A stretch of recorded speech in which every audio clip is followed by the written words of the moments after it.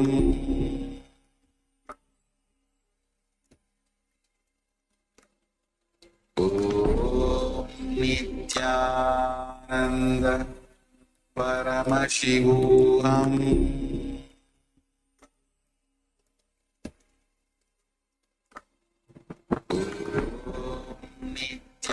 Nityananda Paramashivoham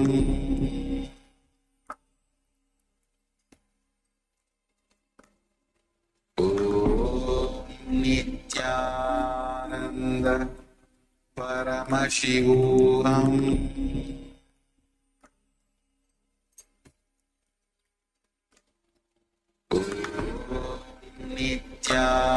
Nityananda Paramashivoham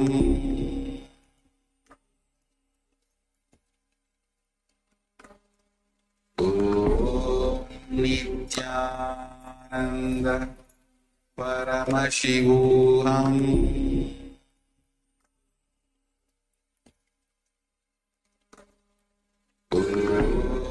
Nityananda Paramashivoham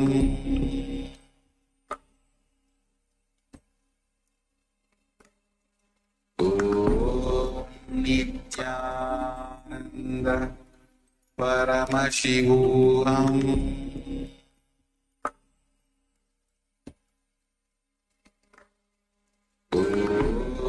Nityananda Paramashivoham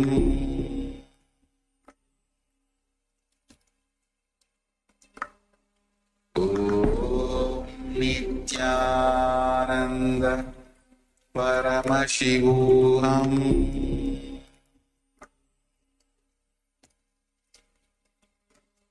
Om Nityananda Paramashivoham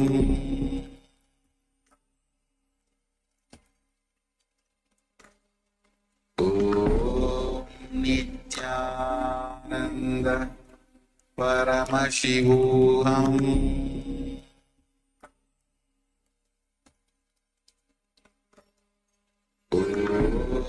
Nityananda Paramashivoham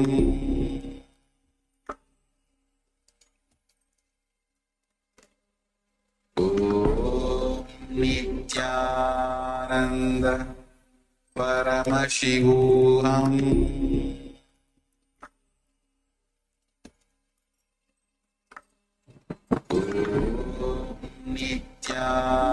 Nityananda Paramashivoham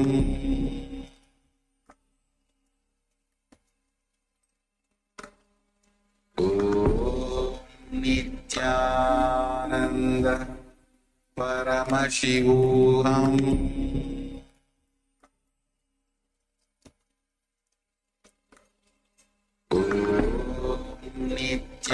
Nityananda Paramashivoham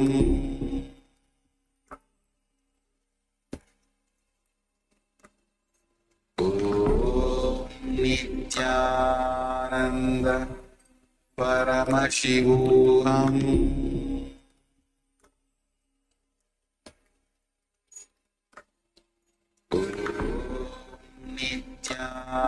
Nityananda Paramashivoham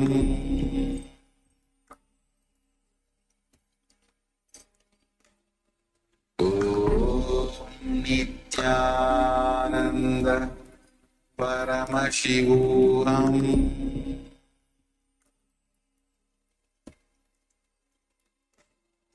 Om Nityananda Paramashivoham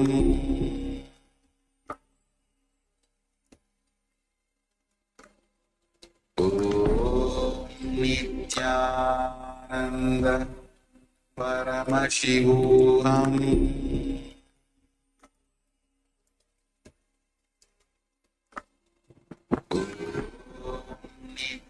Nityananda Paramashivoham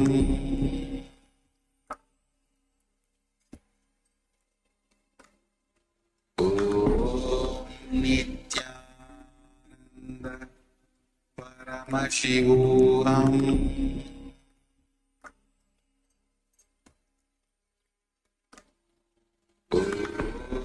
Nityananda Paramashivoham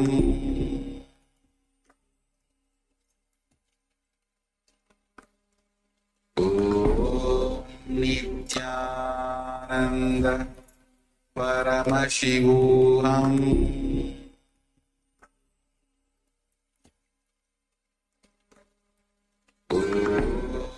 Nityananda Paramashivoham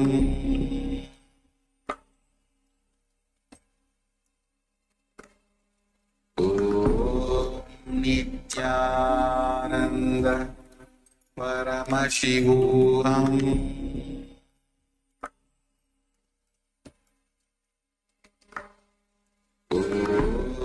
Nityananda Paramashivoham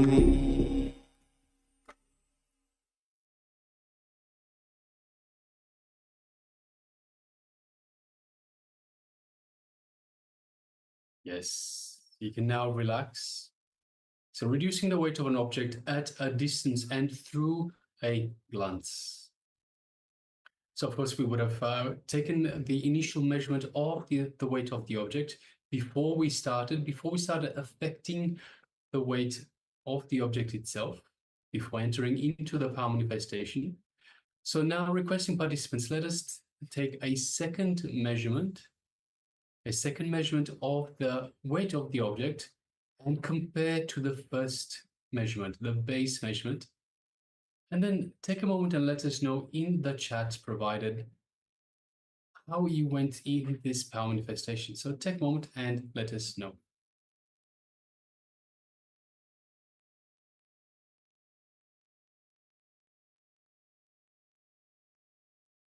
So once you measured the object once more, you can share what kind of object you manifest this power on and how much the weight has changed. And also take a moment and let us know any challenges that you have in terms of manifesting. So if you haven't manifested this power, if you have you found it hard to manifest this power for one reason or another, let us know as well. And we'll guide you and help you out. Whatever your situation, wherever you are stuck, we can identify that and help you manifest this power as well.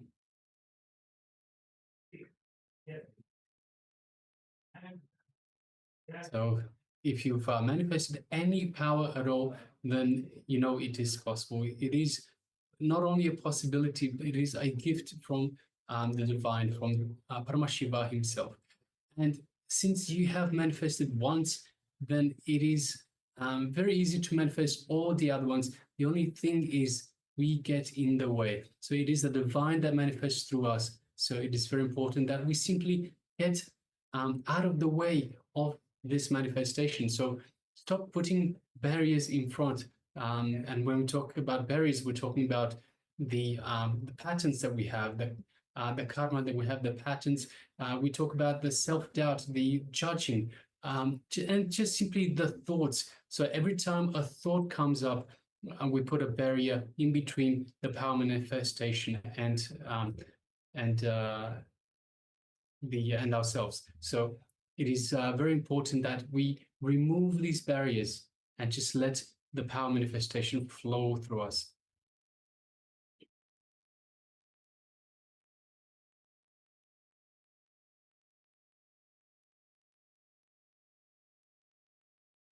So please take a moment, and also requesting all the participants. We have Ma Han Zhou, we have Ma Shu Wei Ping, Ma Joy Zhang, and Ma Kaylee Wang. If you could please all switch on your cameras and be available in the camera frame itself, and be available for the program and for the session. And of course, be available for yourself.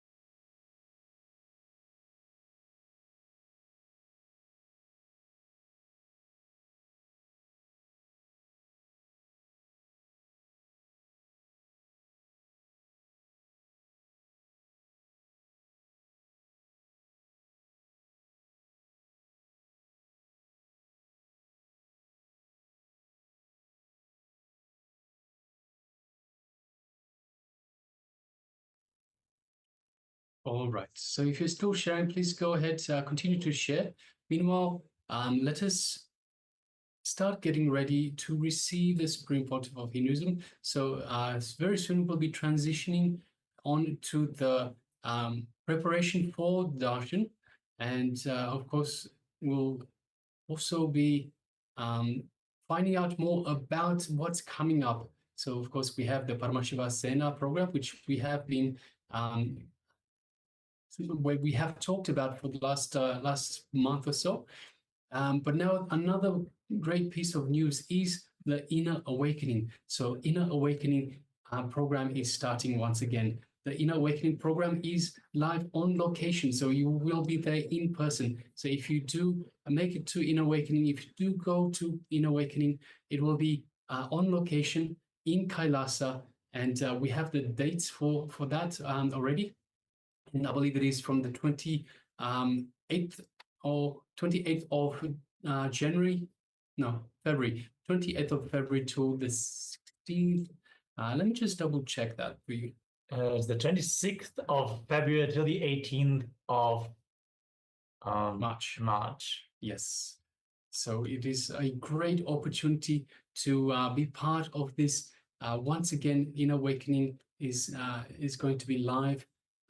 In person, you can be there in person and in KAILASA itself. So Swamiji is beautifully opening KAILASA to the world, and what better way to open it than by having Inner Awakening in KAILASA itself, in one of the sovereign locations of KAILASA. So yeah, it's been 7.5 years since the last Inner Awakening and 6 years since the last physical program. So don't miss this great return of Inner Awakening. And now in the sovereign location, naturally what you can expect, we ourselves don't know what all to expect. And there were... Yes, Swamiji is keeping it a surprise for ourselves as well. So as of yet, we don't know everything that Swamiji has planned for this very Inner Awakening. We don't know what are the beautiful events that are waiting for us. We can only guess from the previous years, and I guarantee it is going to be a blast. It'll be absolutely fantastic in every single aspect. In all the revelations, so it's going to be such a beautiful program in terms of the revelations, the information, all the powerful cognitions, the techniques, the power manifestations. The food is going to be amazing, absolutely pure sattvic food, and everything. It was announced that we're going to have 21 different dishes per meal of pure sattvic food, which is prepared right on location. So that itself already is very exciting news. Yes. And as always, it's going to be aushada. So each and every part of the meal will be energized and offered to the deities. So it is not only sattvic food, it is aushada. It is energy medicine, each and every component of the food. Yes. So we'll be hearing about all of that and much, much more. So let us get ready and let us transition to the program, the pre-darshan program that is about to start very, very soon. So requesting everyone to get ready, and also requesting everyone, please make sure that you stay back. So after the darshan, and of course the darshan is by far the most important part of the day, and it is New Year's Day darshan. So it is very important. Also after the darshan, please stay back. Swamiji is going to infuse us with such high energy, such high superconscious energy, and lift us from our base, push through our ceiling, create a brand new ceiling. It is very important at this point that we bolt that new ceiling in place, that we hang on to these superconscious energy that Swamiji has lifted us to. So please, after the darshan, please stay back and please take part in this, in the power manifestation straight after darshan. It is by far the most important power manifestation. If you only do one power manifestation in the day, this is the one to do it. So please make sure after the darshan, the Swamiji's darshan, please make sure you stay back and you take part in the power manifestation segment. Very, very important. All right, so let us now prepare, and we'll see you after the darshan. Thank you very much for being with us thus far, and see you back soon. Nityananda.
Nityananda.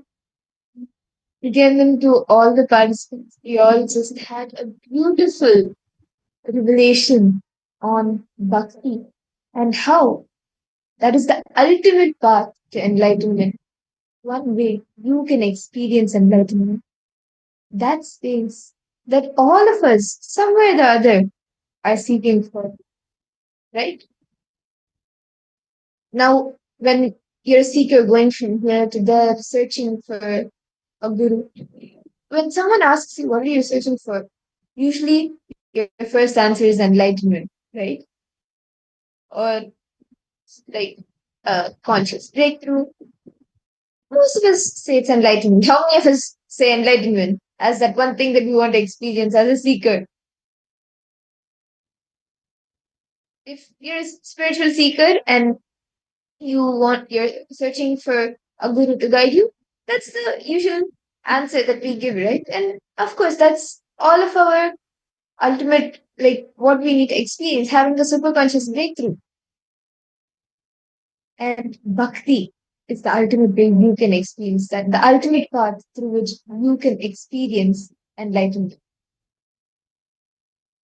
And there are so many beings, as we had shared earlier, there are so many beings who just through the path of bhakti experienced enlightenment, got enlightenment.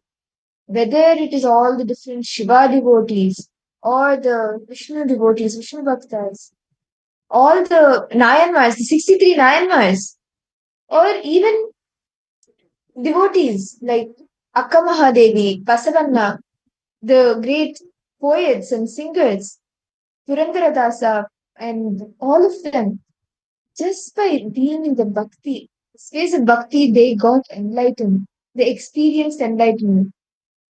And there are very beautiful stories on Anda, like actual incidents. These are not just stories, understand? History is one thing, but Puranas are the actual happening as it happened at the Puranas. And in the Puranas, there are various stories recorded. All of these incidents are recorded in the Puranas, like Mirabai, Andal, the story how just through their devotion to Lord Krishna, to Bhagavan Krishna, they experienced enlightenment. Or Purandaradasa to Vishnu, how he experienced enlightenment. To Akka Mahadevi, just through her devotion to Mahadeva, Paramashiva, Channamallikarjuna, she experienced enlightenment.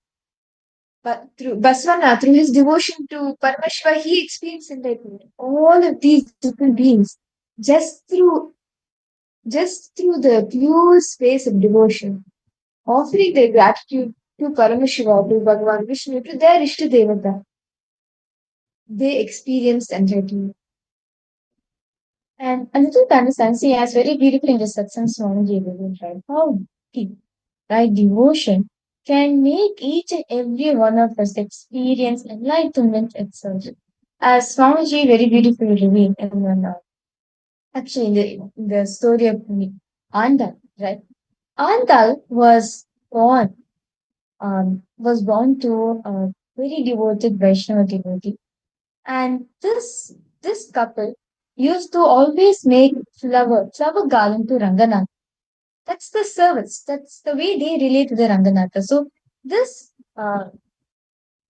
florist, right, who he makes temple garlands and everything, and he really wanted to have a child. And in the garden, he found a baby lying down there, and especially a baby girl. And he decided to take it and grow her up as spoon golden. So Anna was therefore called a spoon golden. She had like a very beautiful connection with Ranganath, with Vishnu Paramji. She had a very beautiful connection. Actually, her father was a temple priest, and he was a very great devotee of Bhagavan Vishnu as well. Like he was a pujari in the temple, in the Raghunatha Swami temple, and every day he used to offer puja. He used to sing the hymns. So as a child, which is Andal, of course, she grows up hearing the hymns of Bhagavan Vishnu, and she also, like, her entire being vibrates with the name of Bhagavan Vishnu. She just manifests Bhagavan Vishnu in her, like she experiences, she sings those hymns and offers her devotion every day to Ranganatha Swami, to Bhagavan Vishnu. And she always used to have a thing that she'll always wear the garland and stand the day before itself. The father will make garlands, so he'll keep it aside. So these are garlands which to be worn by Ranganatha, Parandhama in the temple. So what Andal does, so as soon as early in the morning, she takes all the garlands and she looks herself in the mirror. And this is her way. She does her devotion. She shows her devotion to Parandam, to Ranganath. So she wears the garland on her, then she looks at herself in the mirror and she reflects on that. Even as she grew up also, she continued on this. When she used to do this every single day, right? That the flowers will smell even more fresh she used to be. And especially these flowers being worn by Ranganatha. Ranganatha will be so happy, and because of the whole temple was flourishing also. And the flowers also was getting even more scent also because of it. Because of the devotion which Andal had. So what happened was, so one day she wore the garland, and her father saw her and she was like, "What is this? Like, this is the flowers like I like to be worn by Ranganatha." And actually, when they take the garland to the temple, the father he finds a strand of hair in the garland. So he's like, "How did a hair come into this garland? That too a long hair, so it should be a woman's hair only. How did this strand of hair come here?" And he looks into this, and the next day he actually sees that Andal wears the garland. Like he orders another garland, but actually there is a very beautiful thing that happens where if Andal does not wear the garland does not stand on Ranganatha's one.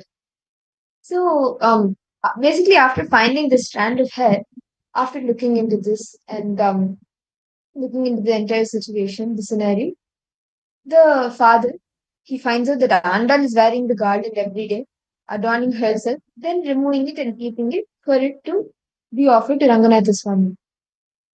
He becomes so like angry and furious. Like, how can you wear something that is going to be offered to the deities? See, usually it's a practice that what is offered to the tradition actually. It's a practice and tradition that what is offered to the deities, we don't use it. Whether it's food, The food is newly kept. Different vessels are used, different plates, cups, everything is completely different for the deities. So the saliva does not come on what the deities have. And even the clothes, everything for the deities is kept separately. What we use, we usually don't put it for the deities. So the father, he was furious, like, how could you wear the garland that offered to Ranganath Swami, and all these days you have made me commit this sin of putting the garland for Ranganath Swami after you've worn it. And but Andal says this is my devotion, and this is what I'm doing. So, but then he tells, no, you cannot do this. And so the next day, what happens? She tells her father, but that I cannot think of anyone else except Vishnu. He is only my beloved. He is only everything for me. I cannot think of anyone else. Actually, even the father was planning for her marriage, and as she had come to that age, so the father had started planning for her marriage and for everything. That father to fulfill his responsibilities towards this grown-up daughter. But Andal was like, what do you mean that I need to get married? I cannot think of anyone else except Vishnu. My devotion, everything is only for Bhagavan Vishnu. And like she tells her father that he is not going to get married, and actually that is during that time she goes out with her other friends, the Sakhis, and she enriches people. She sings the beautiful Tirupugal, the verses expressing her devotion. She sings the Tirupugal, expressing her devotion to Bhagavan Vishnu and enriching people. It's actually a very beautiful verses in Tamil on her devotion to Bhagavan Vishnu. And she just goes on singing this and enriching people, more and more people. Just sharing however she feels. She sings to Bhagavan Vishnu, however her feelings. She opens up to Bhagavan Vishnu, offering her devotion.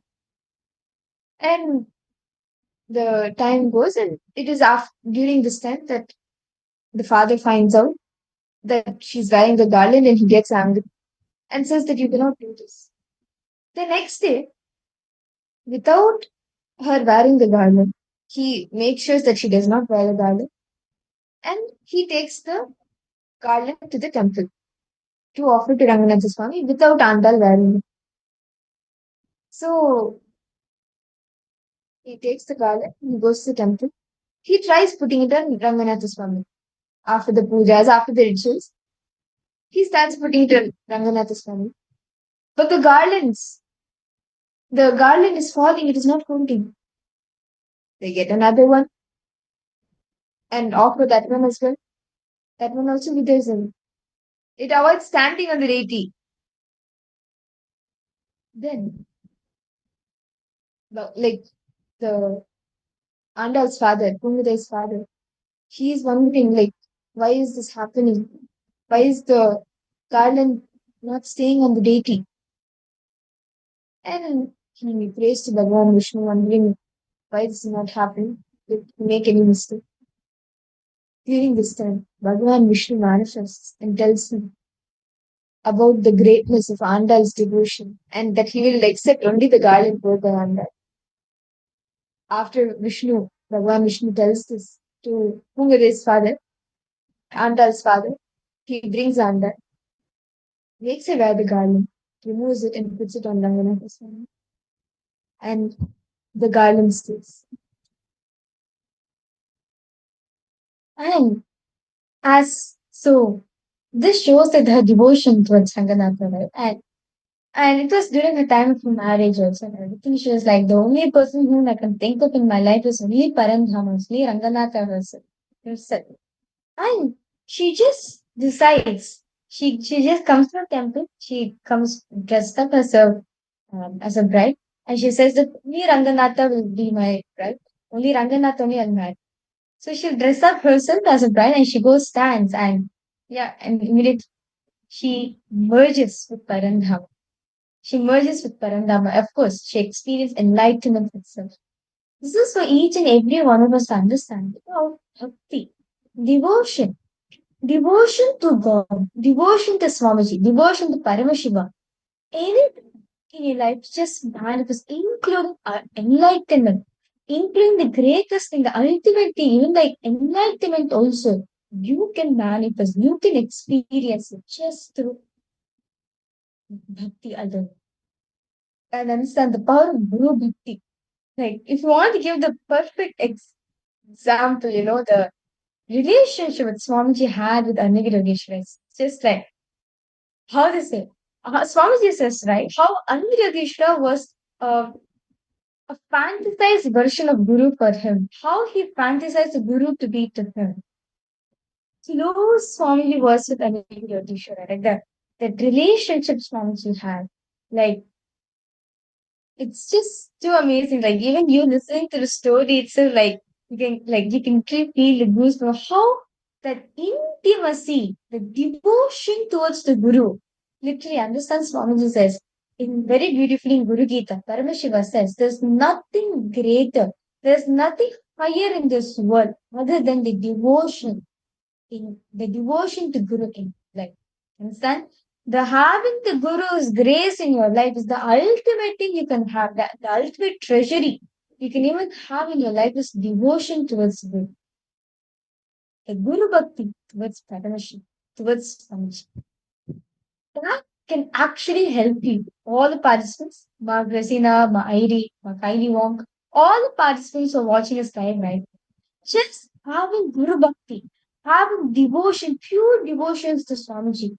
Anything you want to manifest in your life, be with health, wealth, leadership, or anything, relationship, or career, anything you want to manifest in your life, just for having Bhakti, surrender to the Guru, surrender to Swamiji, surrender to the ultimate, you can manifest enlightenment itself.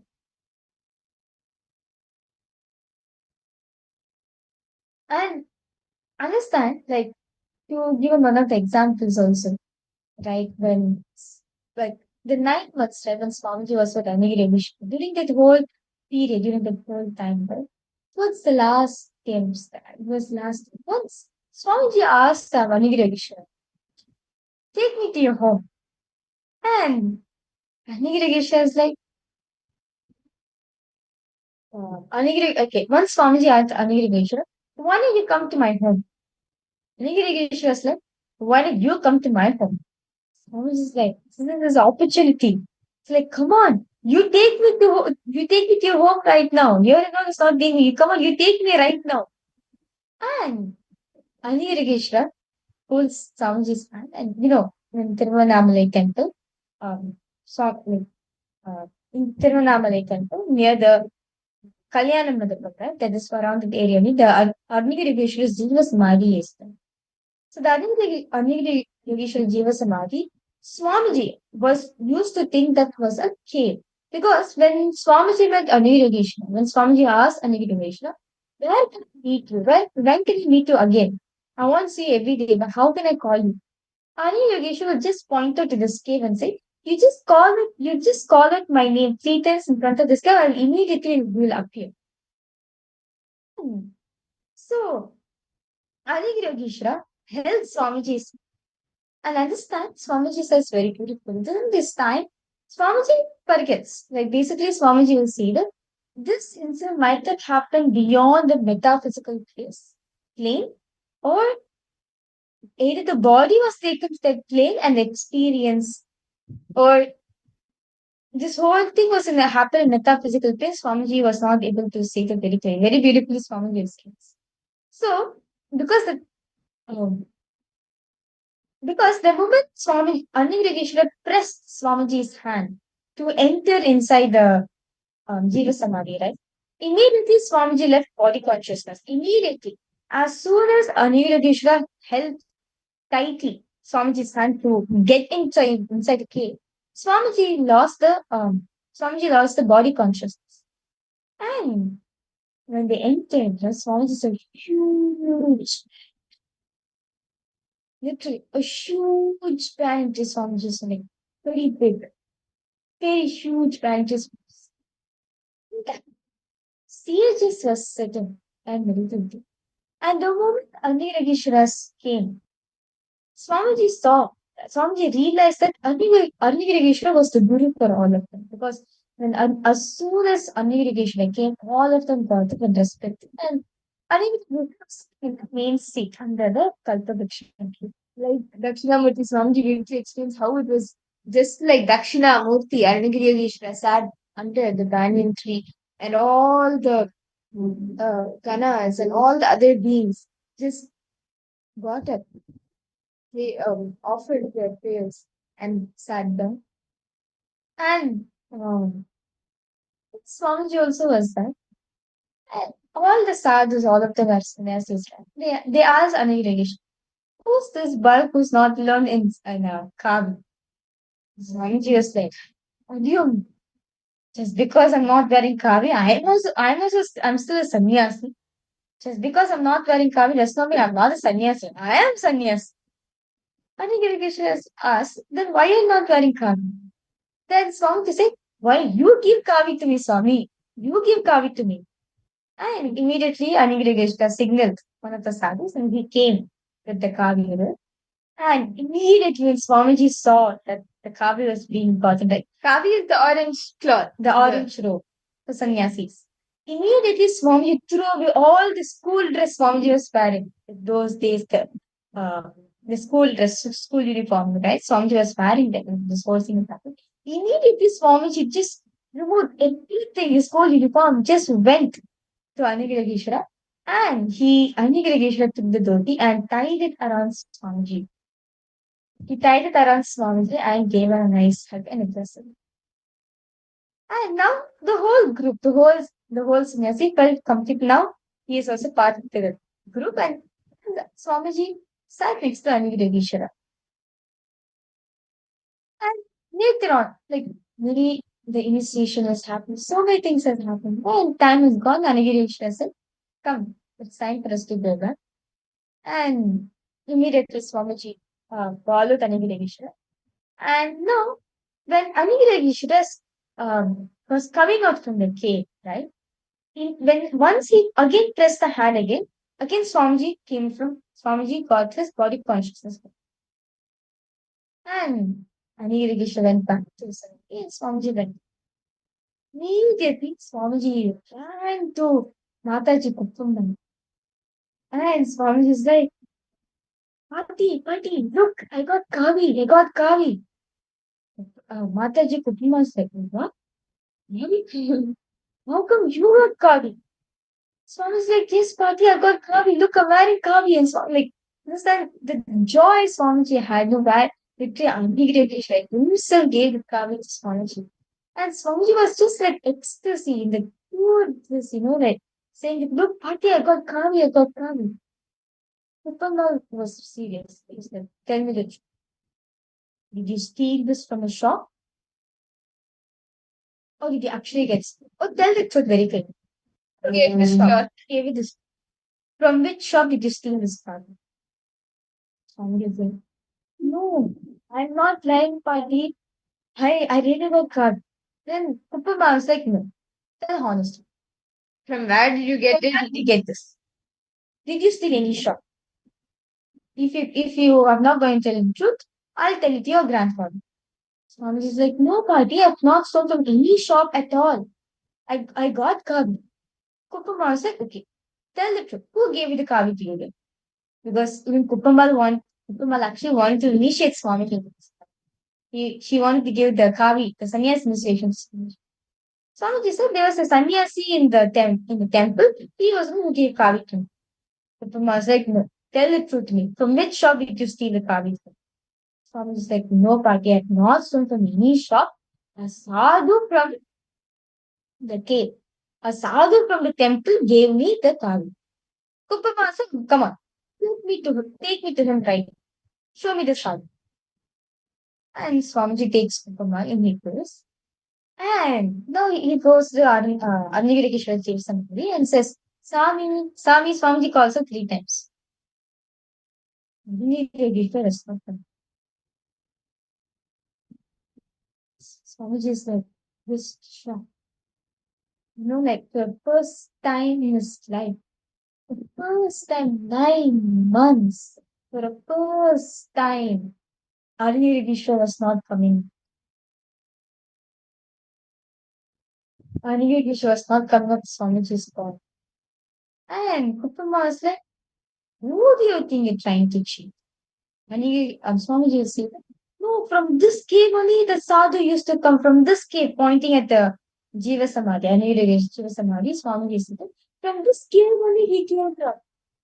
Kuppama said, who are you trying to cheat? Is this the cave?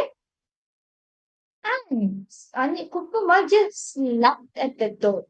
Kuppama just slapped at the stone.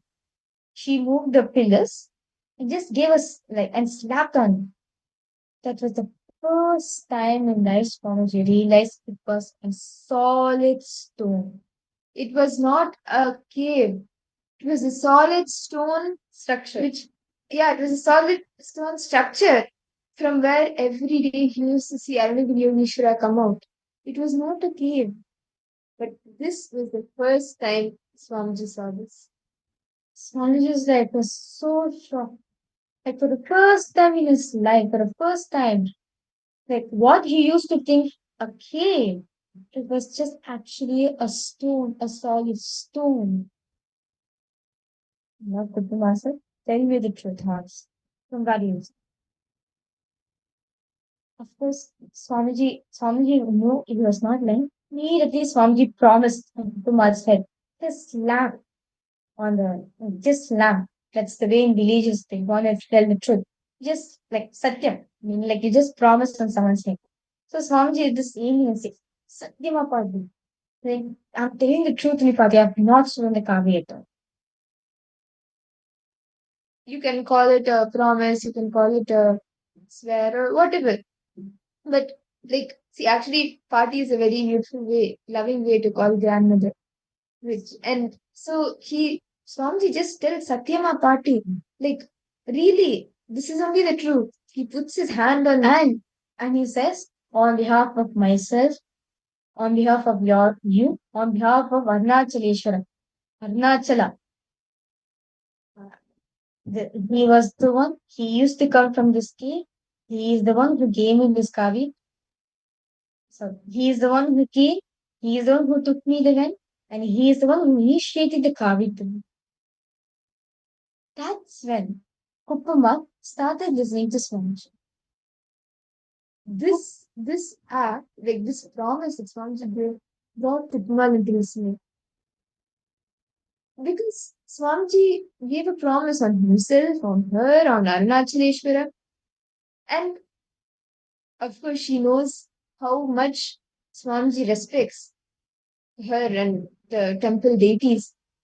So this brought her listening. And Kuppama asked, from where he used to come, that sadhu? Swamiji said, from this cave where he used to come. I used to call Swami 3 times, he used to come up from this cave. Then Kuppama asked, do you know how he looked? Like a prime Swamiji was describing him. He had such golden skin, long chatas like Dakshinamurti. He wore a rudraksha and wore a dhoti and one towel on the neck. Bare chest, broad chest, basma all of the body. And he had a white smile. Hearing this, Kuppama asked, from where he used to come? From this cave only. 3 times I used to call him Sami, from this cave only he used to come. Then Kuppama asked, do you know his name? Swamiji said, yes, I know his name. He says, his name is Arunagiri Yogeshwar.